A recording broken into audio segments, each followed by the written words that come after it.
নমস্কার বন্ধুরা, মাম্পি লাইফস্টাইলে নতুন একটি রান্না নিয়ে এসেছি। ইঁচড় দিয়ে মাংস।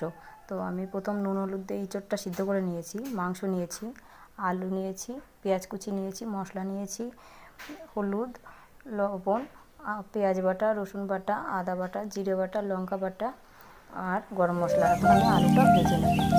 তেল গরম হয়ে গেছে, এখন আমি আলু দিয়ে দিচ্ছি। আলুটা এখন ভাজা করে নেব।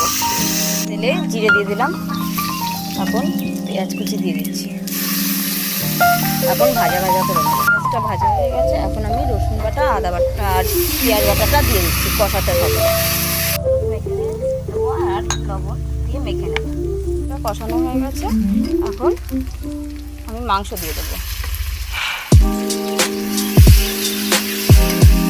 লঙ্কা বাটা দিয়ে দেবো, লঙ্কা আর জিরে বাটা,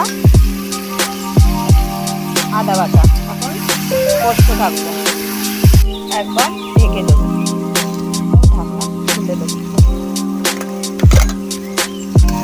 নাড়াচাড়া দিয়ে ইঁচড়টা দিয়ে দেবো।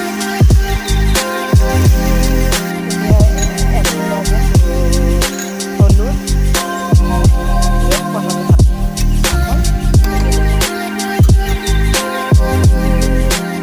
ঢাকনা তুলে লঙ্কার বাটির জলটা আমি দিয়ে দেবো, দিয়ে কষাবো। কষানো হয়ে গেছে, তো এখন আমি জল দেবো। কষতে কষতেই চলে গেছে,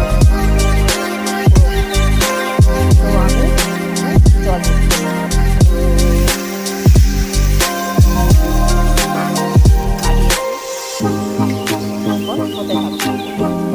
হয়ে গেছে বন্ধুরা, এখন আমি গরম মশলা দিয়ে দিচ্ছি, দিয়ে এখন নামিয়ে দেবো।